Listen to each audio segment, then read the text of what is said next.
Hey, this is a Hakawati production. My guest today is what we'll call an entrepreneur of knowledge. I'd also say he's a great philosopher. He's a world-renowned anthropologist. He's also an author, photographer, and botanical explorer whose work has inspired films, documentaries, and television shows. He first captured the world's attention in 1985 with his best-selling book, The Serpent and the Rainbow. It was about the zombies of Haiti. Yes, that's right. That book was made into a film directed by Wes Craven. And if you're a film buff, you know that's the same guy who created A Nightmare on Elm Street and the Scream series, among other classic horror films. Since then, Wade's incredible photographs of fascinating cultures around the world have appeared in National Geographic and dozens of books and magazines. He's a professor of anthropology at the University of British Columbia in Canada. His latest book, Magdalena, River of Dreams, is based on his travels to the country of Colombia. For most of us, Colombia probably conjures drug cartels and people like Pablo Escobar.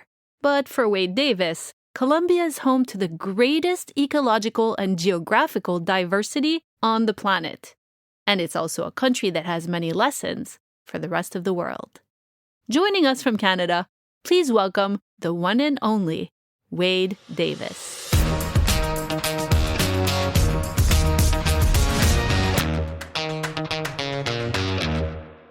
Wade Davis, welcome.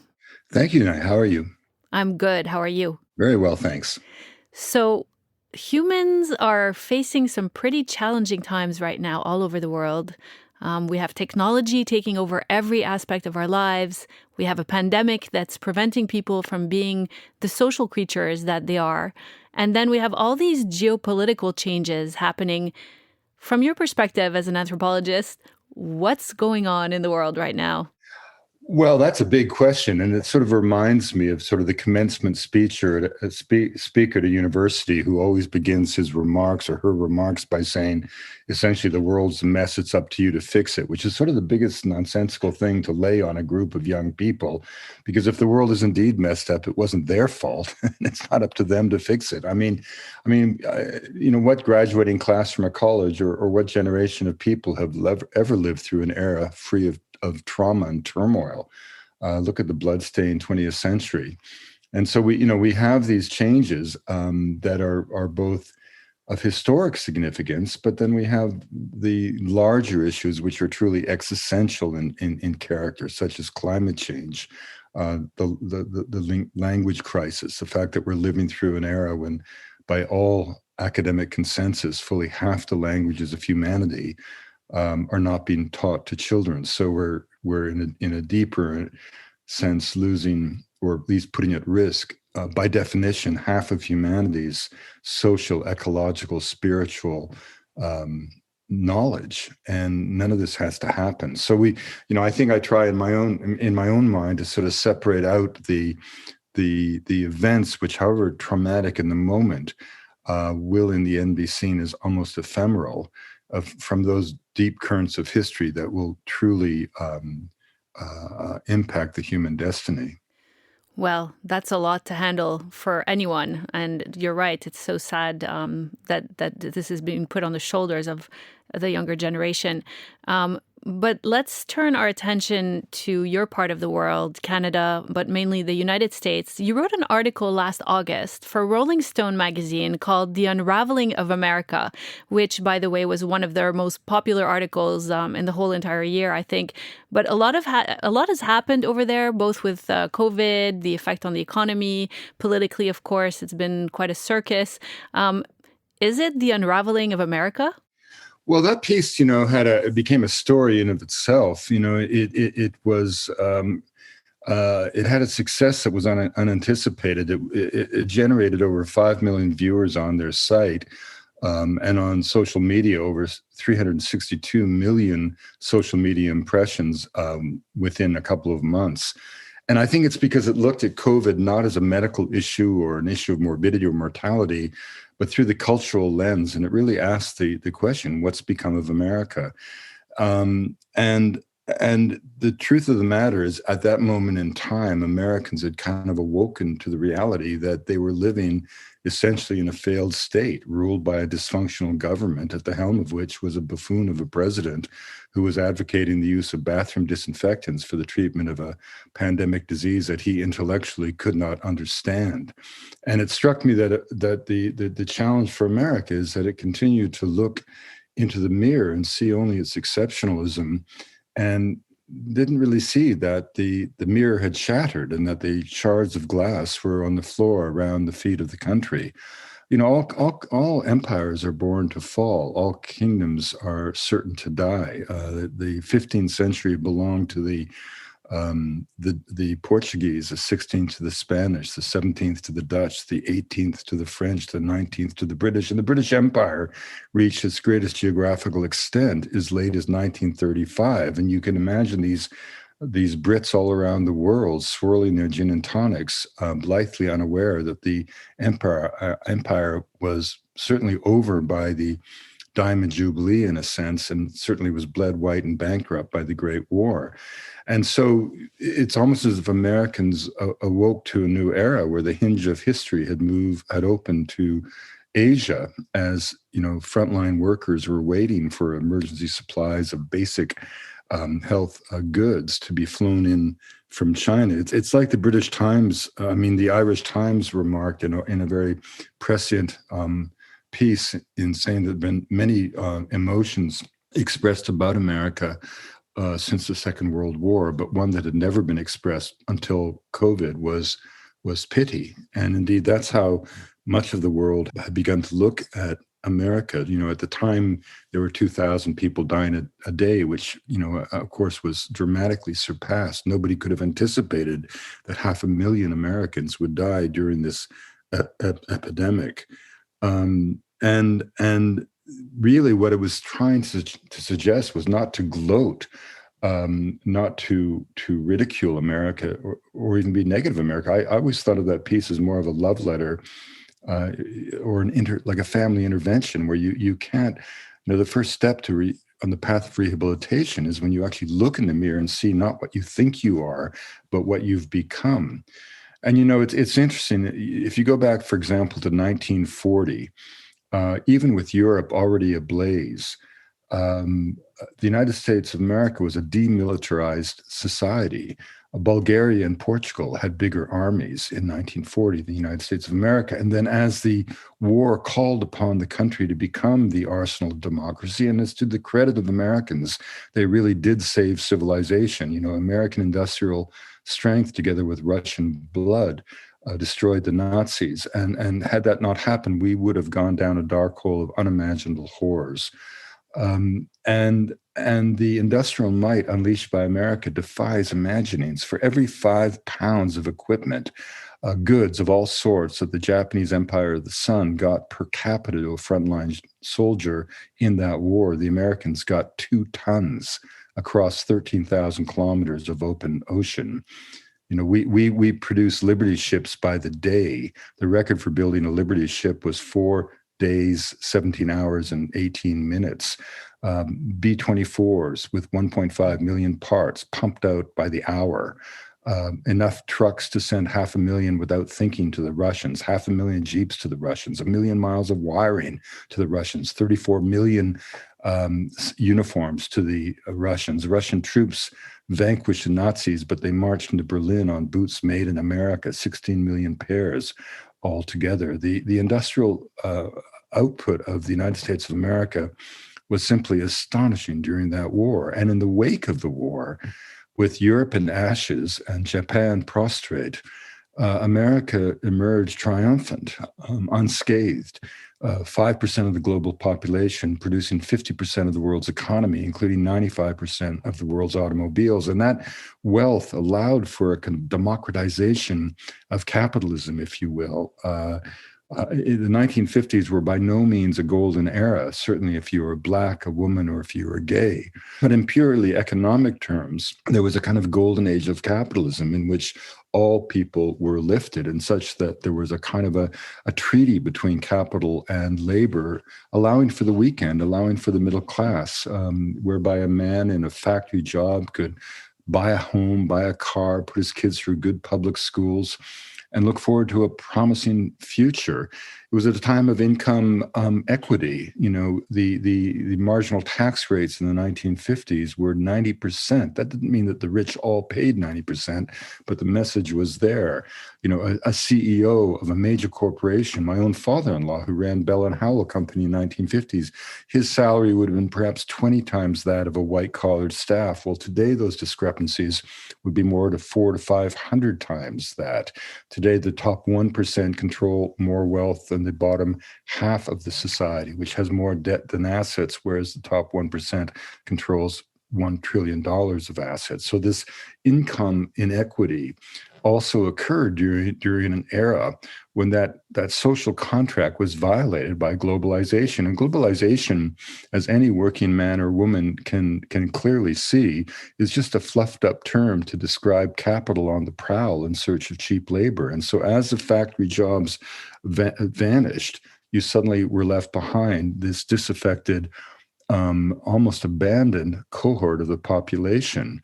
And suddenly you saw the social indices of decline. You know, the fact that divorce rates went up above 50% in the 1960s. We celebrated the individual with iconic intensity, but at the sacrifice of community and the very idea of society. You know, families embraced the obsession with work, slogans like 24/7, implying total dedication to the workplace. And then people wondered why the average American youth by the age of 18 had spent 3 years watching a video screen, contributing to an obesity epidemic so severe that the Joint Chiefs of Staff called it a national security crisis. The leading cause of of death for those under 50 no longer being car accidents, but overdoses from addictive prescription drugs. A country that thought of itself looking in the mirror as being so content was consuming 2/3 of the world's antipsychotic drugs. And so you had this kind of chasm developing between the image that America had of itself and what its reality was. So, for example, you know, when you have people in the millions advocating the building of a wall to keep out desperate mothers and children on the Mexican border, mothers and children that were fleeing dislocations ultimately caused by the United States, both by its anti-communist rhetoric and foreign practices in the 1980s under Ronald Reagan, which had distorted the social structures of Guatemala and Nicaragua and El Salvador and Honduras, but also the ongoing American obsession with cocaine, which fuels the drug trafficking channels, which are now the gangs and cartels that are disrupting life in those communities. And when we build a wall, that is not simply a kind of economic and political folly. It's an act of treason because it's betraying the cardinal beliefs of your country, you know, the welcoming of the huddled masses. You know, myths aren't old stories. Myths are moral charters, right? And the myth of the huddled masses doesn't mean that every immigrant group was welcome in America. As you well know, every immigrant group has always had to claw its way ashore, but it got on shore. And the myth is that if you get here, you'll find a way. And to shut that down becomes an act of treason. And when the rights of the individual to own a personal arsenal of weaponry trump even the rights of children to live and breathe freely in their schools, such that hundreds of kids have been shot in schools, you know, the fact that Americans' obsession with personal arms is so astonishing. I mean, on D-Day, 1944, June 6th, when the Allied forces, you know, 3 nation states, Canada, Britain, and the United States, invaded Fortress Europe, taking on the Nazis. On that day, 4,414 soldiers on the Allied side were killed. Well, in April of 2019, the first 3 months of that year, Americans had killed that many of each other simply with handguns. So the point the article was trying to make was simply, not to gloat about the decline of America. On the contrary, it was a calling out for America to reinvent itself. But you can't reinvent yourself until you see what you've become. And America had become a place where the truth had become relative. It had become so obsessed that reality became one's personal opinion. You had people flocking to beaches and boardrooms in defiance of all scientific logic in terms of controlling the pandemic. And that was being described as an act of defiance and strength, when it was actually a revelation of the weakness of the people who lacked the stoicism to endure the pandemic or the fortitude to defeat it. And a true sign, I think, of American decadence, in a sense, was the decisions made by people to elect, both in 2016 and come very close to electing in 2020, a man who's a bone spur president, a bone spur hero, with a backbone of a bully, whose only credential for the most important job, arguably in the world in terms of geopolitical stability, was his willingness to rationalize their hatreds, empower their grievances, and indulge their fantasies. And when a democracy does that and casts aside its vote, its precious vote, with such self-absorption, I think that almost defines the notion of decadence. It's certainly what Oscar Wilde meant when he said that America was the only country to go through birth to decadence without passing through civilization. And again, none of this is to gloat. I mean, if and when the hinge of history truly opens to the Asian century, and with perhaps China dominant, with its policy towards ethnic minorities, its contempt for democracy, its social monitoring of its own citizens, will certainly be nostalgic for the best years of the American century.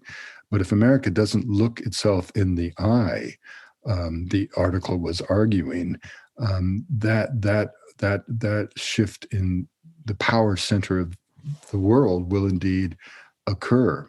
And, this isn't to, again, denigrate America. I mean, the sad thing is American democracy has inspired millions. The problem is that, at one point we had a president, George Washington, who couldn't tell a lie. Now we suddenly had one at that time in August who couldn't recognize the truth. If Abraham Lincoln had asked for charity for all and malice towards none, in Donald Trump, the Americans had a president who practiced charity for none and malice toward all. And my argument was, let's remake America and remember it as the land of Lincoln, as the land of Walt Whitman, the poet, the Grateful Dead, if you will, the great rock and roll band.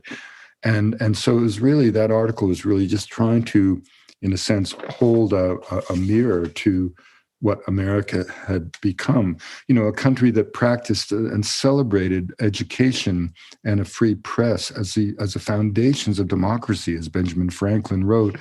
Suddenly, if it looks at itself, it sees itself ranking 45th in the world in terms of press freedom. I could name you 10 cities of America: Dallas, New York, Kansas City, Atlanta, Los Angeles, New Orleans, Detroit, that do not graduate 50% of their senior class from any high school in the public school system. A country that once, as I said, celebrated the huddled masses of the world is now turning away children at its border, tearing apart families, such that as of October of 2020, there remain 545 children whose parents and the whereabouts of those parents were unknown. And so you suddenly, you had this social democracy that was falling apart. And I tried in that article also to suggest that the countries that, at least at that time, were doing well with the pandemic were the very social democracies that saw the community as being essential. I described a kind of an allegory comparing Canada to the United States that had a great impact. Robin Williams, a great late comic, quip that to live in Canada is like living in an apartment above a meth lab. And, if you think of getting your groceries in the United States, there's generally a chasm between you and the clerk, the checkout clerk, that of education, race, class, you name it, that is almost unbridgeable. And when you go to get your groceries in Denmark or in Sweden or in Norway or certainly in Canada, New Zealand, Australia, you don't really feel that chasm. And the reason for that is very simple, that that the clerk knows that she's or he is getting a decent wage because of the unions.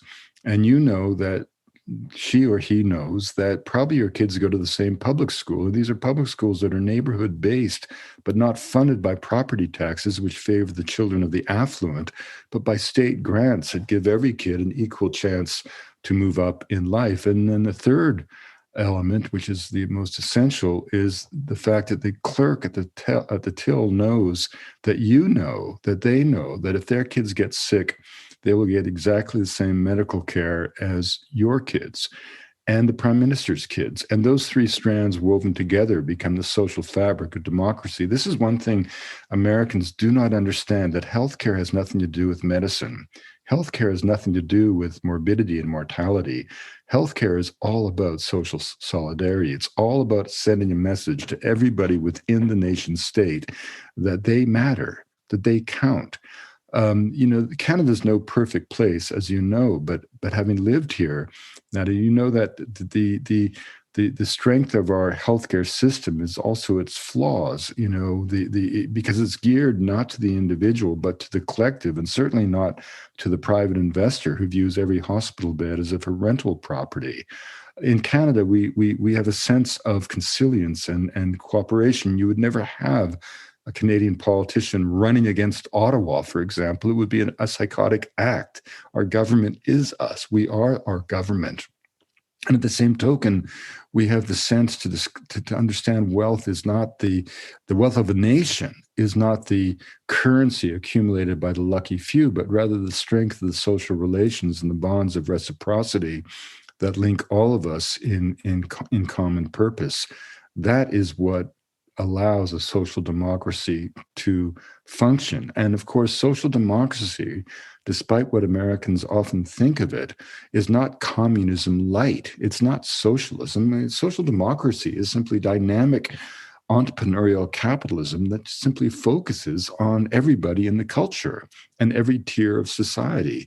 And of course, as everybody does better and everybody has healthcare and they have the confidence of knowing that their kids are going to good schools, it makes everybody happier and tensions drop. And there's an overall kind of, feeling in the society that is much more positive. And this is a key to tranquility, stability, and peace. That's a lot. And I take it you're happy that you're living in Canada and not the US. But I know you recently wrote an op-ed for Canada's Globe and Mail about Colombia's recent new law that grants legal status to Venezuelan refugees. And you basically suggest that this humanitarian gesture should serve as an example to the rest of the world. And of course, as you mentioned, to the US, whose policies have been pretty brutal for migrants who've gotten stuck in the system. In the Middle East, we've seen a very large number of refugees, especially coming from Syria. Do you think that all countries should just grant legal status to refugees and have an open door policy? No, first of all, one cannot make sweeping generalizations about something that is so complex and unique to every particular historical moment in time and convergence of historical forces. What happened in Colombia is remarkable. And I am a Colombian citizen. I was made an honorary Colombian citizen by the Nobel laureate Juan Manuel Santos, and I've been devoted to that country since I was a boy. I think the remarkable thing to remember about Colombia is that, it has been tormented by 50 years of conflict, but that conflict would not have lasted a day without the illicit profits of the cocaine trade. And again, I don't mean to point the finger at the Americans, but you have this kind of crazy situation where after 50 years of a war on drugs, there are more people in America using more drugs and worse ways than ever before. You have this crazy contradiction of a war on drugs that costs $60 billion a year, even as Americans are snoring up their noses 165 tons of cocaine and generating $50 billion a year to the criminal underground that markets the drug. The Colombian War, in the last year of peace, for example, the FARC, the main group that made peace in Havana, we're down to perhaps 6,000 cadre, mostly teenagers in search of a meal. And yet that year, they nevertheless generated $600 million US through extortion and drug trafficking. Well, if you give me the Beverly Hills Boy Scouts and $600 million, I can wreak havoc in Southern California. And the amazing thing about the conflict is that most Colombians, of course, have never seen, let alone used cocaine. And through all those bloody years where everybody suffered, 220,000 dead at least, 100,000 missing, 7 million people displaced from their homes, 5 million Colombians forced or elected to leave their country. Through all that time, there were never more than 250,000 combatants on all three sides of the war in a nation of 50 million people, the vast majority of whom, of course, were just caught in the vice of war, like all civilians. And yet, through all that time, Colombia maintained its social democracy, and its civil society, greened its cities, grew its economy, created millions of acres of national parks, sought restitution with indigenous people, unlike any nation state, and kind of paved the way for an economic renaissance, as now with the peace, 2 generations of young Colombians forced to flee the war are returning from every capital city with skill sets in every conceivable endeavor. You know, a way of thinking about that is, can you imagine if Canada, a country that you know well, had policies of drug consumption in bars and boardrooms across the country, laws that facilitated a black market trade, but sanctions of that trade so lax that it did nothing to curtail that trade, such that 85 million Americans were forced to flee their homes. Well, that's indeed what happened in Colombia. And what we're seeing in one of the things that makes the gesture of President Duque all the more remarkable is that the peace treaty that was signed in Cartagena in 2016 had several hundred clauses in it, most of which were about social and economic development for the poor. And the price tag of that process was 45 billion US dollars at a time when oil prices had plummeted, which is Colombia's major source of revenue, even as the nation was beginning to deal with the biggest humanitarian crisis in the history of the Americas. And that was the 1.7 million, close to 2 million Venezuelans who have fled into Colombia. So for Colombia, at a time when it needs every dollar that it can muster to implement the terms of a peace agreement upon which the stability and hopes of a country rest, it nevertheless reached into its heart, not rationally, not with any kind of economic maneuvering, not with any kind of ulterior motive, simply to give a welcome. I mean, there were practical considerations. You needed to know for security reasons who these people were. It was better to have their names than to have them remain in the shadows. But ultimately, this was a pure humanitarian gesture, unequaled, arguably in the history of the world. And in part, it was a thank you. It was payback for the hospitality that Venezuelans, in a time before their economy and their society had fractured, at a time of Colombia's great need, where many Colombians had to flee into Venezuela. So there's some reciprocity here, but it really is the hand of brothers reaching across a border. And I don't know, and I can't say what relevance it has to the very different situation in the Middle East, but surely it is a symbol of hope for all of humanity. So your latest book is called Magdalena, River of Dreams. How many books have you written? I think that's number 23, but I don't really keep track. Wow.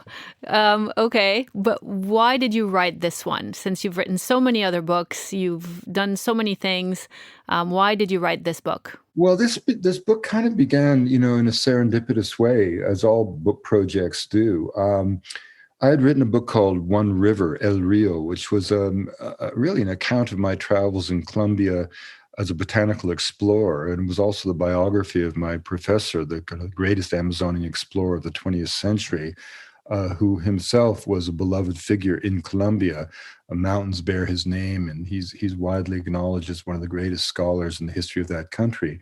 And the book came out in 2002 in a beautifully translated Spanish edition, which really isn't my book. It belongs to the late poet Nicholas Sesquan, a wonderful man who put his own work aside to translate this book in such an elegant way. And you wouldn't think that a sort of a 700-page book on botanical exploration would generate much interest in a country at war with itself. But that was the very point, that here was a book 700 pages long that didn't have a mention of the war, that spoke of a Colombia from a time of peace when I had been free to travel anywhere my feet took me and sleep wherever my hat fell, enveloped by the warmth and wonder of the Colombian people.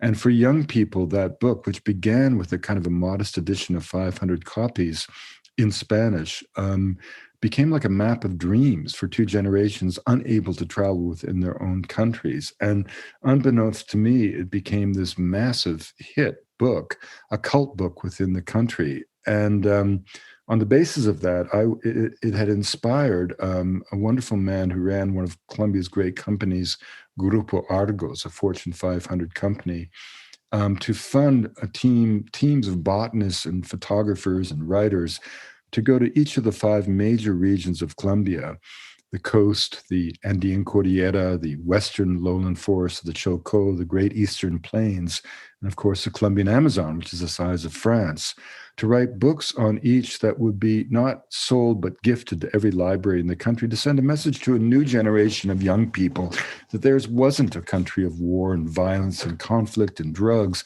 It was, in fact, as it is, the country with the greatest geographical, ecological, and biological diversity on the planet. In Colombia, there is no place more than a day removed from every known ecological niche to be found on the planet. Botanists discover new species of plants with every outing into the forest. It is just a world of natural wonders and beauty, unsurpassed by any other nation state on Earth. And so I was asked to come down to help promote some of these editions. And one day at lunch, I simply said, okay, we've covered the landscape. Let's write about the rivers. And what began as a sort of an illustrated coffee table book, it just captured my imagination, and it grew into a 400-page book, which is really like both the biography of Colombia through the metaphor of its major river, the Mississippi, if you will, of Colombia, a corridor of commerce, but also the fountain of culture and poetry, music and prayer. And it becomes both a biography of the country, but also, in the words of my good friend Hector Abad, one of Colombia's great writers, a love letter to a nation. And what the book attempts to do, it does not in any way shy away from the violence. It explains the violence, how it happened, why it happened, but it does so with empathy and understanding. And at the same time, the book holds the mirror to all that is wondrous in the history of this remarkable country, and the beauty and the wonder of its people. And I think that's an important thing, because the enemy of peace is cynicism and pessimism.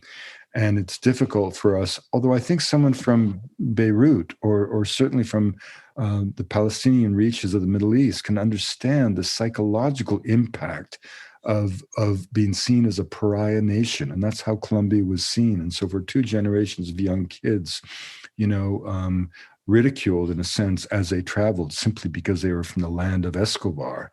The book it holds a mirror to all that's glorious in the country.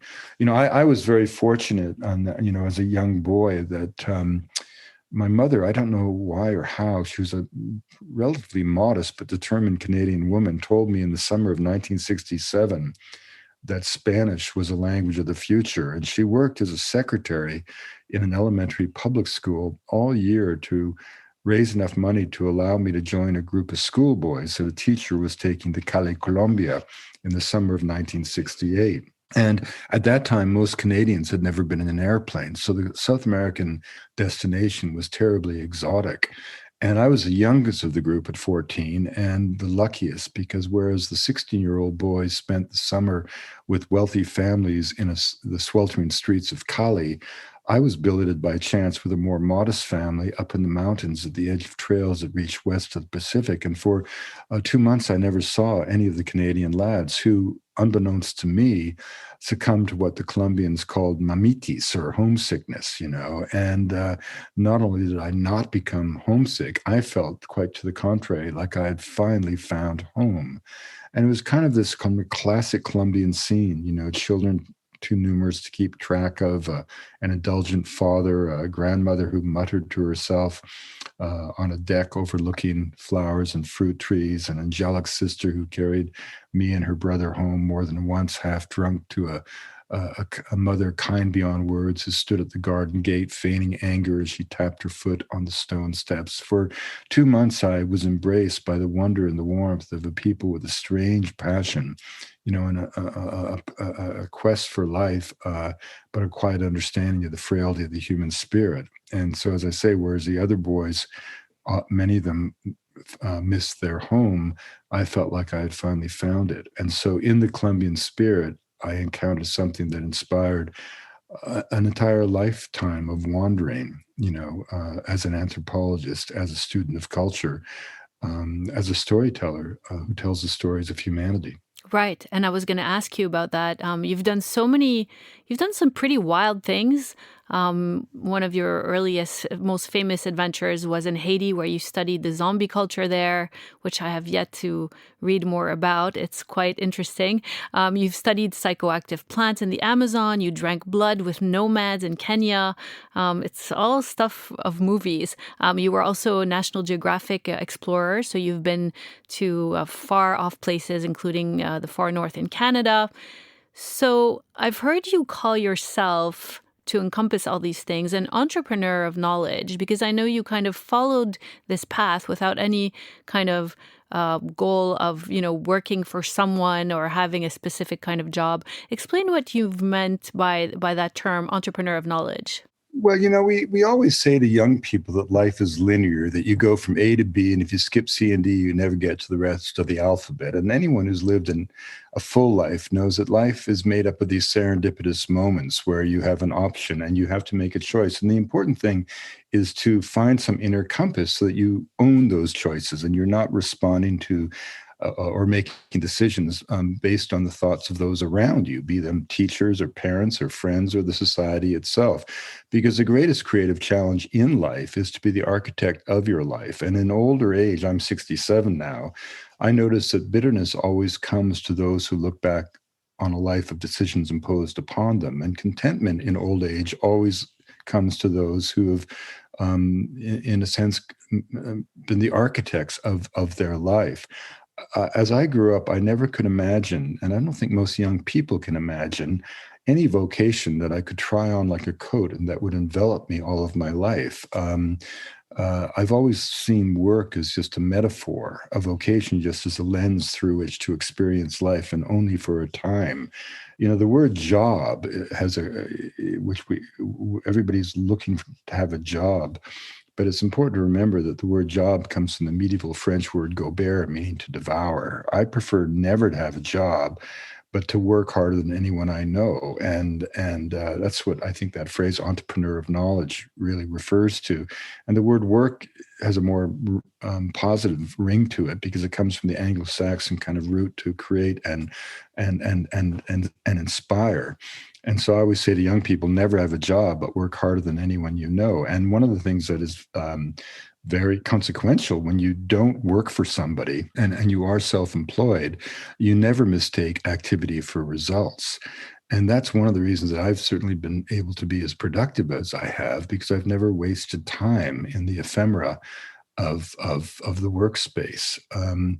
But what's always driven me, Hemingway said a number of interesting things. He said anyone who thinks that writing is easy is either a liar or a bad writer. Writing's hard, and for me to sustain the passion that drives a manuscript, I have to really believe that there's a mission to that work. So I spent 12 years writing a book, Into the Silence, because I wanted the world to know what my grandfather and his generation had endured in the horror of the Great War in particular, and then in the subsequent quest for the summit of Everest. You referred to the zombie research, which actually did result in a Hollywood movie. I think it's the only PhD thesis that was ever made into a Hollywood movie. But, that wasn't a kind of a flippant project. It was an attempt to take a phenomenon that had been used in an explicitly racist way to denigrate an entire people and their remarkable religious worldview and to try to make sense out of it.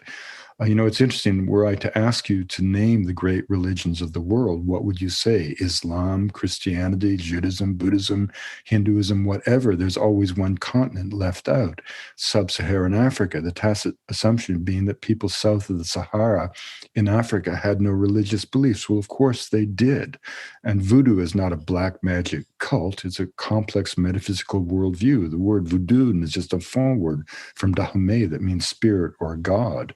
And in many ways, voodoo is a quintessentially democratic faith because the believer has direct access to the divine. As Haitians often said to me, you white people go to church and speak about God. We dance in the temple and become God.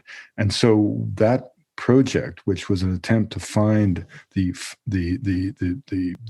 formula of a folk preparation, said to bring on a state of apparent death so profound that it could fool Western physicians, as had indeed happened in a very provocative case.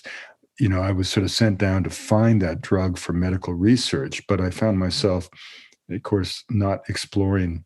I mean, no drug can make a social phenomenon, but I was exploring the sort of social, religious, political, psychological, spiritual dimensions of a chemical possibility as I tried to make sense of sensation. And the reason, of course, we think of voodoo as black magic is because Haiti was the only independent black nation for 100 years.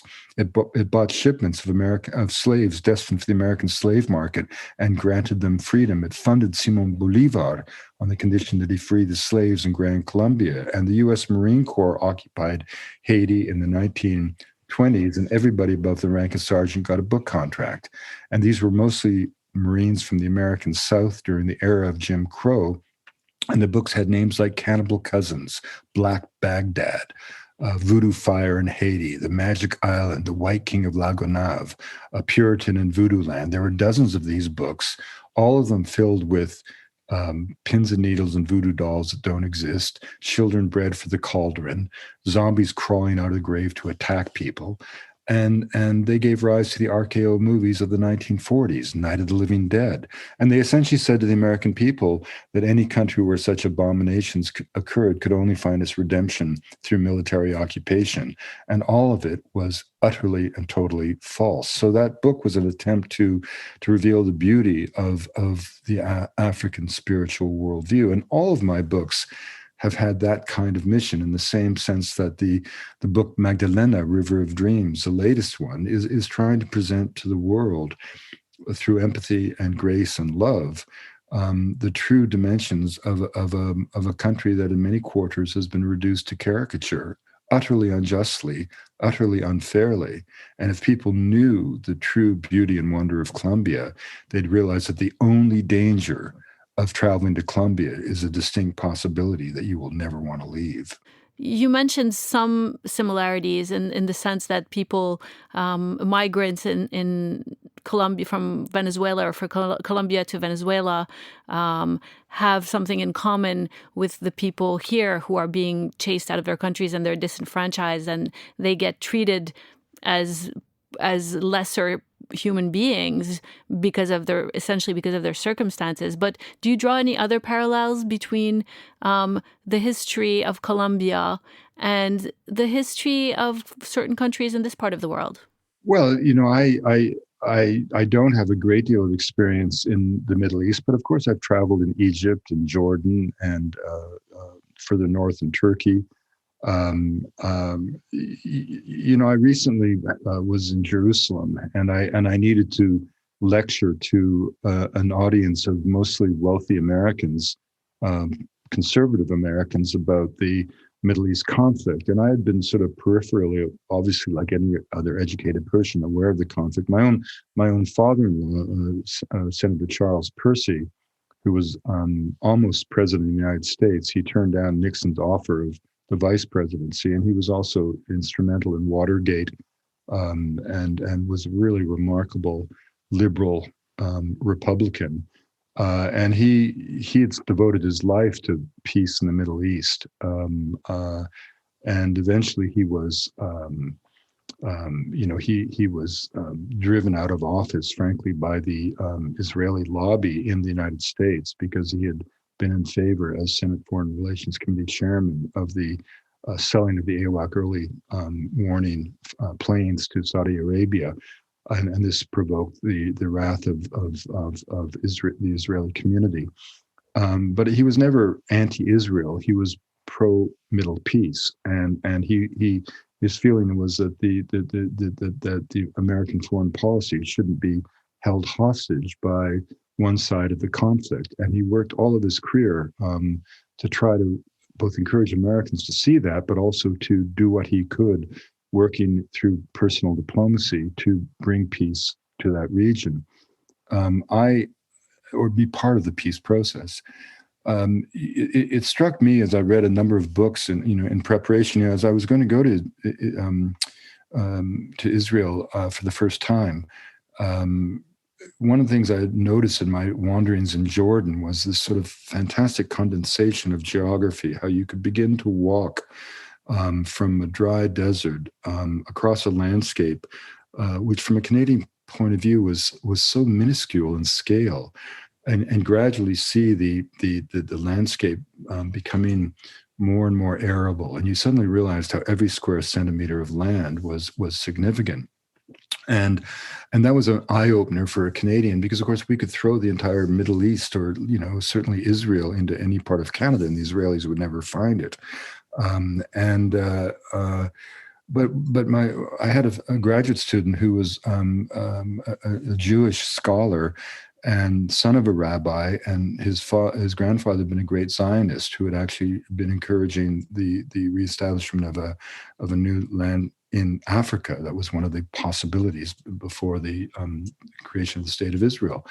And so Sheffa was by no means anti Israel, but he gave me a couple of books that were really illuminating, and they were both written by sons of Zionists, but they both raised presented the story of the Middle East as being a conflict less between land, less between certainly water rights, all of those issues being important, but ultimately being a conflict between narratives. Who was going to control the narrative?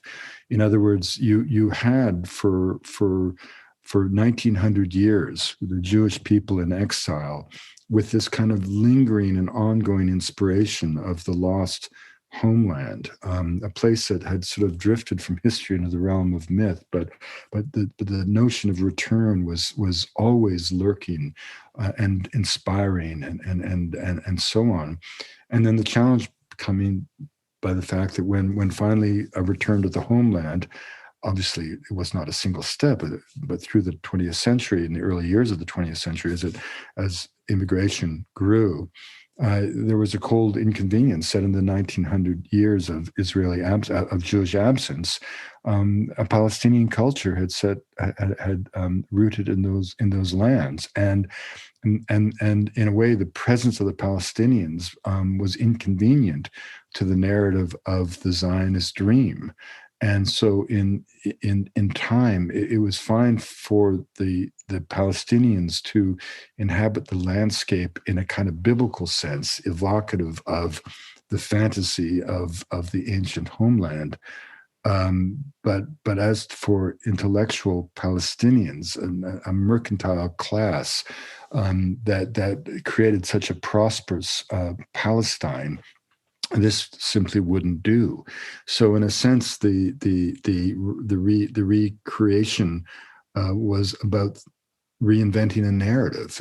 It was about suggesting that the Palestine had been a barren place that was only brought to fecundity through the efforts of the kibbutz and the Zionist, rehabilitation of space, which is simply, statistically absolutely not the case. It was about in time, literally sort of wiping out the very nomenclature of place, not just destroying villages, both literally and metaphorically, but also wiping out names and place names that had defined the spirit of place of Palestinian people. And then, of course, critically, when Palestine and Palestine leaders rejected the partition that was proposed by the United Nations, and and then as the war was provoked, that Israel unexpectedly, in a sense, won in 1948. And when the critical decision was made by the Israeli leadership at that time not to permit the right of return, all the Palestinians who had simply been displaced, as refugees are by all wars, when they were denied the right of return, that frankly set in motion the conflict that lingers to this day. I quoted in the piece I wrote a very thoughtful Palestinian scholar who says, that essentially the impossibility of the Palestinian situation, where to simply raise these historical facts that, Ben Gurion really did say the people can't come back, that the olive groves were cut down, that the mosques were destroyed, and all, just to raise these issues is to be seen as being somehow unseemly and polite company, like passing wind at a cocktail party or something like that, and to be labeled as a terrorist. And so it strikes me, and I say this with not a hint of anti-Semitism or anti-Israel sentiment, that ultimately what has seemed to have happened is that this displacement of the Palestinians and their own positionality in a kind of endless and interminable vacuum of isolation, unhinged to place, has ultimately made the Palestinians the new Zionists, in the sense that now it's their turn to yearn for a place that they will never be able to return to, in a sense. And that seems to me to be the essence of the conflict in the Middle East. And as we move further and further away of my own father-in-law's dream of a two-state solution as the only way out of the conundrum, it's hard to see how the weight of history will not continue to weigh upon unjustly the soul of the Palestinian people. Well, I think you also made an excellent point earlier about how Colombia was painted as a caricature, and how those writing the narrative kind of create these caricatures about on countries around the world that I think I would argue that in the Middle East, that's certainly the case. From an Eastern perspective, they have a certain idea that they've formed in their minds based on the narrative. Certainly, people in Saudi Arabia would agree with that. They always feel like they're being portrayed like, people in the desert on camels, when in fact... I try, when right after 9/11, I was working at National Geographic, and, the purpose of anthropology is to make the world safe for human differences. The lesson of anthropology is that every culture has something to say. Each deserves to be heard, just as none has monopoly on the route to divine. The other peoples of the world aren't failed attempts at being modern. They're not failed attempts at being you or me or us. Every culture is a unique answer to a fundamental question. What does it mean to be human and alive? When the peoples of the world answer that question, they do so in the 7,000 voices of humanity. And after 9/11, with all the Muslim hysteria, anti-Islamic hysteria, I wanted to tell a story about the nature and the purity of Islam. So I traveled to Mali, and we went to Timbuktu, where you can hold in your hand embossed documents dated to the 10th century, the repository of knowledge when Timbuktu rivaled Damascus and Cairo and Baghdad as centers of Islamic learning, when there were 25,000 university students in a place at a time when Paris was a mud hovel. You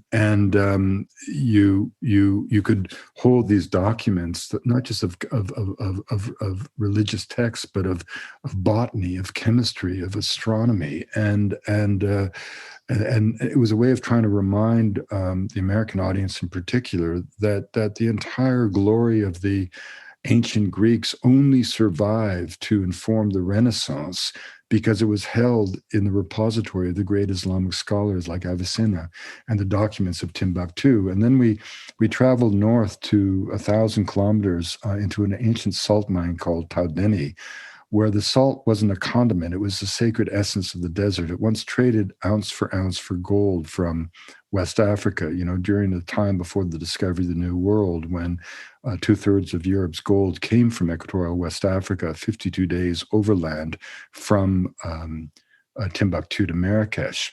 And two events happened at the mine, which was a totally biblical scene, a place out of time, where I met a man who was chronologically younger than me, but broken in body from years in the pits.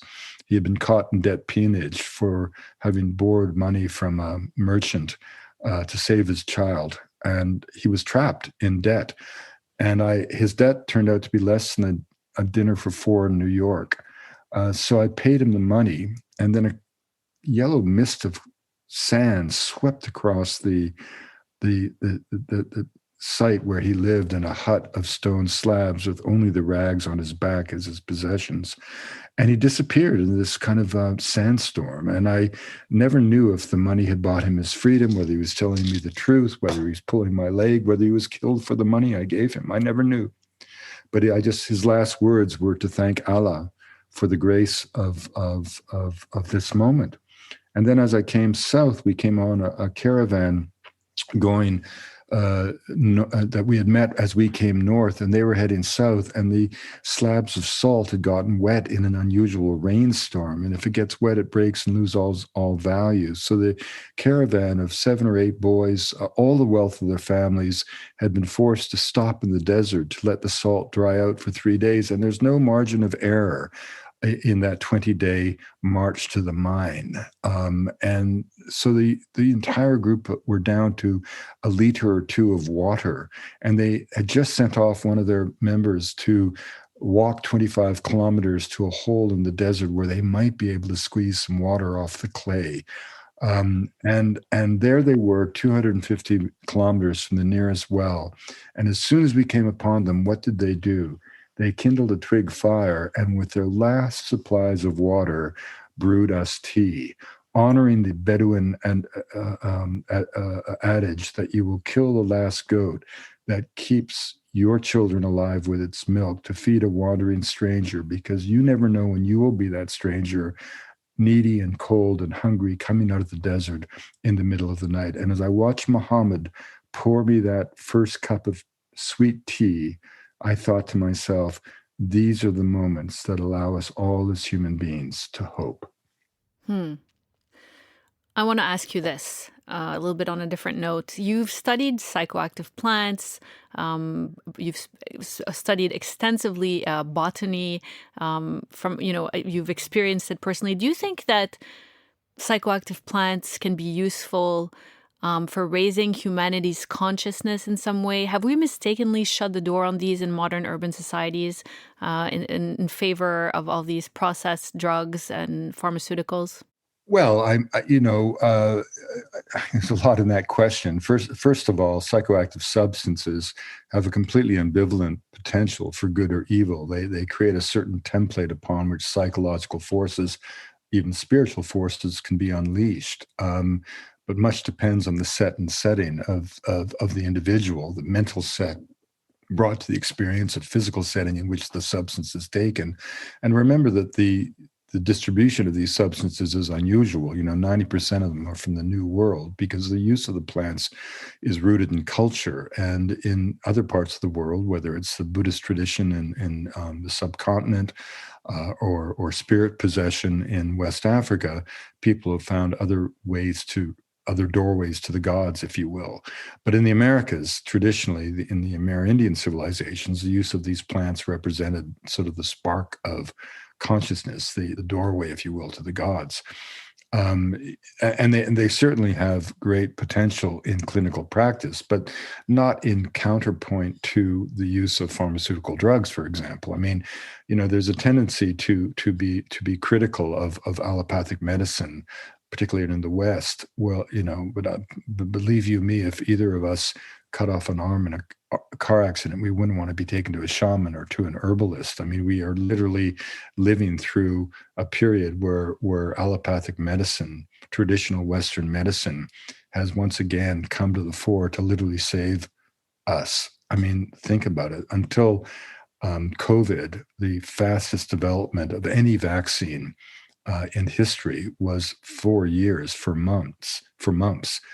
We've witnessed the development of countless different kinds of vaccines to treat this coronavirus in less than a year, which is absolutely astonishing. So I think we should continue to honor the best of allopathic medicine, but recognize that specificity is its greatest asset. I mean, the allopathic model of the body is as if it's a machine that can be treated and parts changed and parts fixed. And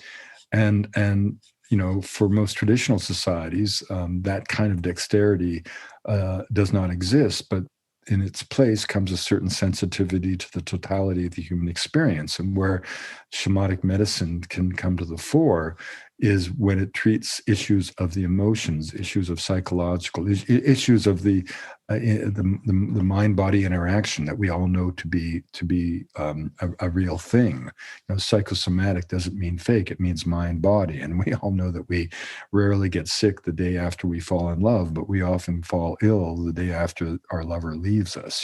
So there is this element there, and I think what psychedelics can do in the proper context is rekindle a visceral sense of the divine, the wonder and beauty of nature, an appreciation for our place as sentient beings on a living planet, which is now more essential than ever.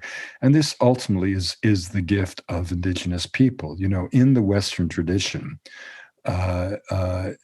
we are, like any culture, a product of our own history.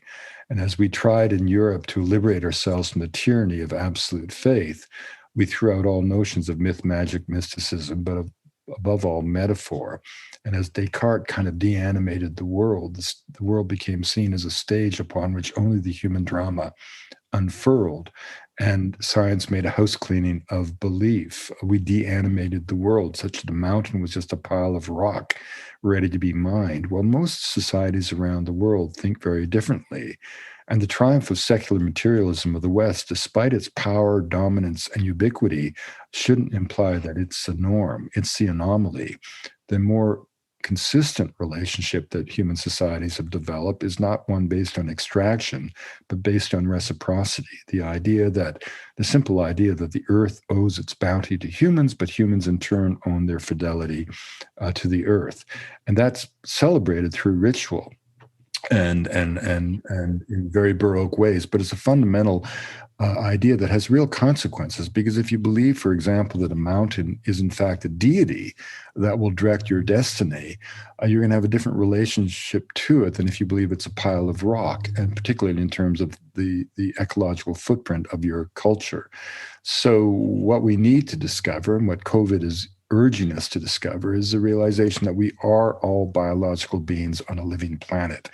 And in the scheme of things, faced with the challenges of the existential challenges, for example, of climate change, the bloody and trivial conflicts that seem to consume the human soul in places like the Middle East, in places like Colombia, perpetrated by great powers like the United States, which since World War II has never stood down. To this day, the Americans have soldiers in over 150 countries. Since the 1970s, America has never been at peace. China's not gone to war. Every 3 years, it pours more cement than America did in the entire 20th century. China's been building up its infrastructure, whereas America has spent $6 trillion in recent debacles in Iraq and Afghanistan, which have achieved nothing but further destruction of these great civilizations and the agonies that have been brought to their people. Let's try for once, if we could possibly step back from the trivial conflicts of our lives and seek the better angels of our nature and recognize that vision of the earth from space that told us that we are inhabitants on a blue planet. Everybody who thinks to raise a gun in violence should remember the lesson that I learned on the highest mountain in the world. And that is the fact that there is a place on earth where you can get up in the morning, brew your coffee, have your breakfast, put on your boots, and with your own locomotion, walk into a zone where oxygen deprivation is so severe that human life is not possible. That is how thin is the layer of life that surrounds this blue planet. And that's what we should be thinking about every moment, our anger and our greed and the worst components of the human experience raise their ugly head in conflict and bloodshed. Wise words indeed. I feel like you're reading my mind. I was going to ask you so many questions that you answered without me even having to ask. So we're so fortunate to have had you here today. Wade Davis, thank you so much for spending time with us today. It's been a fascinating conversation. God bless you all. Take care. And best of luck with all your projects. You bet. That's it for today. Wade's new book is called Magdalena, River of Dreams, and it's out now. I highly recommend it and anything by Wade Davis for that matter. I hope you enjoyed the show today. If you did, let us know by clicking the subscribe button. That way, you'll know when our next episode is out. See you next time.